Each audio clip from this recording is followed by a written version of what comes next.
Hello and welcome to the Techy Thursday. These are the technical updates for December of last year. Obviously, we're now in 2026. There aren't very many, but there will be, as Jamie was mentioning before we started recording, after next week, which is the BETT show, where there will be some very big announcements coming from Google. So we might have to schedule Techy Thursday in February to be a little bit longer than an hour, possibly. So let's run through them. Okay, so this one was one that we covered yesterday. So now Gemini will look within your Google Drive folders using Gemini, so that you don't actually have to open the folder and you can explore the files within that folder. If you need a more in-depth thing, then you can ask Gemini to give you a full summary of whatever's in that folder.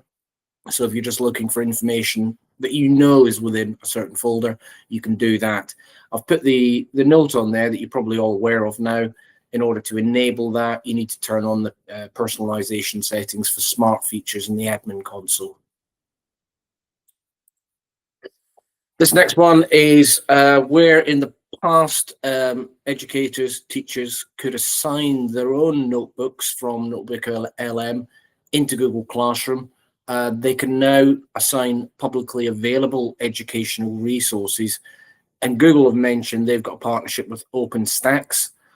So you'll be able to sort of like, if there's learning material that's already been created with OpenStax, for example, and I've had a look at what's available.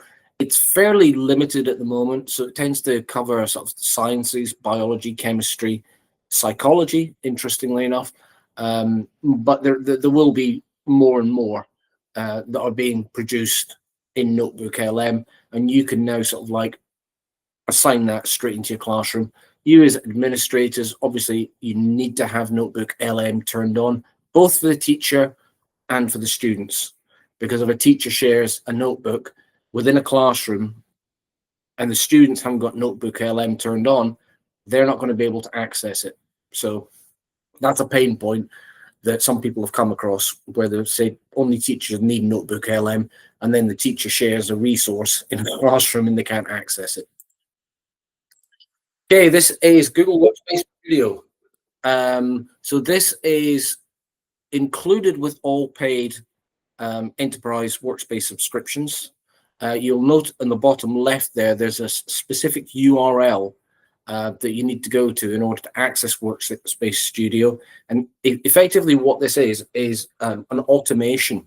So you can create your own AI agents for things like Drive, for things like Gmail, things like that, and you create the parameters. So you say, and the example I gave yesterday, I'll give it again, Jamie, because it was so good. I can just say to Studio, if I get an email from Jamie, put it in my bin, and then the AI will just take over and do exactly that. Not that I would ever do that to Jamie, of course, but you can see that I put notes here on the right-hand side for you specifically as admins about the fact that Workspace Studio will be a core service within your workspace, and it will either be on or off by default based on your release preferences. So if you've got sort of like, at the minute, I put a thing in the monthly update chats yesterday about how they're sort of like, because there's been so much demand for it, they're actually sort of like slowing down the release, so to speak. So if you haven't got it straight away, we certainly have it on our domain because I've already been having a play with it. But they have slowed it down because of the demand that's out there. But if you haven't got it now, wait, and you will eventually get it. And you don't need, someone asked me today whether you need a paid Gemini subscription in order to get the Workspace Studio. No, as long as you've got a paid workspace domain, it comes with it. You might not have it just yet. So this is to do with, I wouldn't imagine this is probably, it might be within the educational sphere, something that's relevant, but this is more for things like if you've got regulatory sort of like things where you need to actually comply with certain regulations, what you can do is you can turn on, if you have, and I've put down in the bottom right there, if you have the Google Workspace Assured Controls license or the Assured Controls Plus add-on license, you can turn on this so that for certain users within your domain, where if they're in a meeting, an online meeting, it will be recorded due to compliance. This one is a good one, in my opinion. Google Vault. Anyone who's got access to Google Vault, your super admins, obviously you should have at least 2 super admins on your domain. You can, they introduce what, they call multi-party approvals. So now if someone is kind of like going into the Google Vault and trying to export sensitive information or do something in Google Vault, which could potentially compromise you, there is now multi-party approvals, so that it wouldn't take not just one admin going in there and extracting information. Someone else needs to look at it and go, why are they doing that? So always a good thing. This one is Google Chat. They've basically changed their URL. So you can see there, it'll now be served from chat.google.com.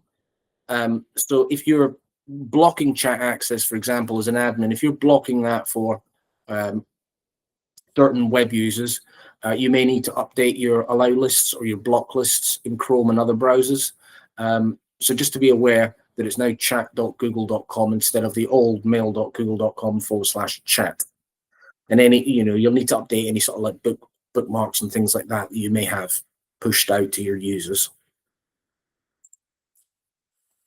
This is This is adding DLP rules to include the header or the footer messages within Gmail.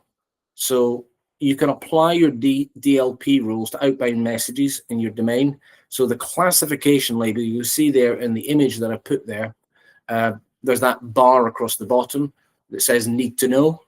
So that is sort of like a warning to people, depending on what your data loss prevention rules are for whatever's within that email. So it's just another way of sort of warning people, basically, if they're looking at sensitive information or internal information or financial information or anything like that.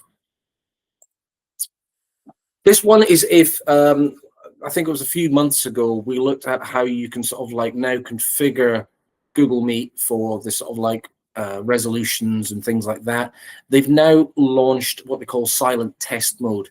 So with silent test mode turned on, you as an administrator can basically configure how the Meet would work and kind of like almost like sandbox it to kind of like see, is my configuration for Google Meet actually going to work the way I want it to work without affecting anyone. This one is an important one, and as of yesterday, I'm going to read it out again because of what's been going on in the news recently with Grok and underage, people using image generation and things like that. So now all users of all age can generate images in Gemini app when they're signed into their account. So users under 18 years old can improve upon their generated images with follow-ups, but cannot edit them directly or use uploaded images for image generation. To prepare to bring image generation to younger users, we conducted rigorous testing specific to users under 18. We've trained Gemini to recognize areas that are inappropriate to youth and implemented safety features and guardrails, including content filters, to help prevent unsafe content such as illegal or age-gated substances from appearing in its responses to these users.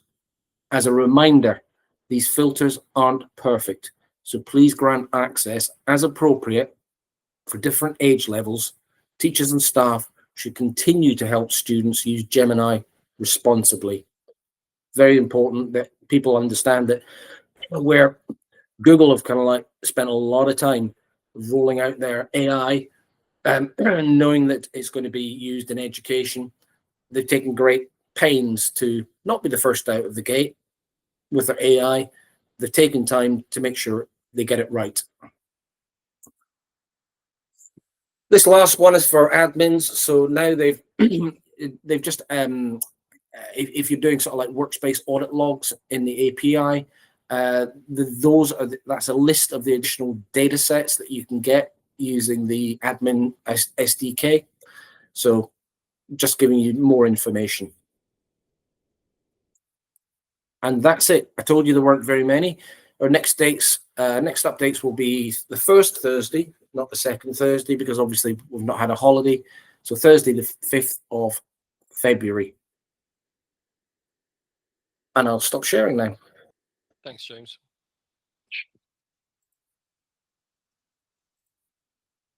Excellent. Thanks, James. I was just wondering, I know we've got a few people on the call who I know have got Gemini licenses or roll Gemini out across their organizations.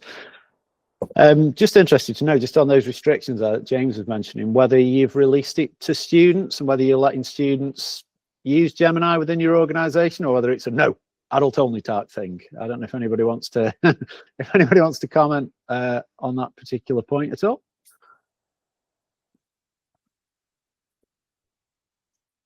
I will. We're not allowing any students at any age to use it. The only AI we're allowing students to use within Google is going to be NotebookLM, which we're doing for GCSE and A-level, and that's working really well. But in terms of chatting with Gemini and generating images or generating whatever, we're not quite ready for that yet. Okay. Yeah. Nick, can I just ask, with my educator hat on, so I'm sort of flipping into a different role now, but how's your place preparing young people to use AI when they go out there into the workplace and things like that? Like, have you got any programs or anything in place so that they can use these tools to be productive and add value to whoever they end up working with or for? Have you got anything in place along all of that, like either in the curriculum or as briefings or anything like that? Yeah, I mean, it's slightly outside my remit, but it's we've introduced a digital something. Some sort of digital qualification thing. I think it's in year 7 and 8 just this year. And one of the things it touches on is use of AI. But I mean, even down to our infant school, we're starting to talk about it. So even if they're not getting direct exposure to it, they are starting talking about it in terms of sort of the PSHE sort of conversations. So there's a general awareness. The challenge is always that staff themselves aren't entirely comfortable with the ethical challenges, with the safeguarding challenges, and just with the technology itself. So that's obviously a battle we're trying to fight at the same time. Yeah, 100%. Thanks. That's really useful. Because I was asking really from the point of view of, because I'm a director of a multi-academy trust myself, and I'm always keen to hear how others are approaching it and thinking about it. One friend of mine runs one of the country's most successful safeguarding training companies, and as you guys will probably be aware, and as James was alluding to just a moment ago, she's now dealing with some pretty serious, horrific issues, actually, to do with, in particular, young people not realizing the trouble they can get in if they think they're doing something as a bit of fun, i.e. taking a photo of a friend and then using an AI tool to, well, as you may have seen on the news recently, the trouble that Grok's got into with Elon Musk's AI platform, well, basically doing mischievous things like that. But actually, it can class as a sex crime. And there's some really life-changing, serious implications from some of this. And a lot of young people, I don't think, have the faintest idea just how serious some of these things can be if they think it might just be a bit of fun or doing something stupid. And that's sort of one of the things I'm interested in. Is I'm always keen to hear from educators and people across education sort of how they might be trying to help young people with some training or advice and guidance. It sounds like you're already doing some really interesting stuff anyway. But I think it's a complex picture, isn't it? It's a rapidly emerging, and the technology, as ever, runs faster than legislators and training and everything else. So kind of hard to keep up. And next week, we're going to hear about a lot more announcements coming out with AI as well. So interesting times, I think. And the thing with young people as well is that where you may not permit them to use it within school environment, AI is all over smartphones now. Oh, you can't avoid it, yeah. You cannot avoid it. So, it's important to, even if you're not allowing them to use AI within like a school setting, teaching them about how to stay safe with AI, as Jamie was alluding to there, is very important. Well, what you don't want is shadow IT developing, where you've got an all manner of people using systems that you're not even aware they're using, and therefore a problem occurs and you go, sorry, you're using what? I didn't even know it was there. This is one of the reasons why we are allowing it for some of our students, down as low as year 6. Year 6 is very controlled in terms of it's turned on as part of their AI kind of digital citizenship lessons.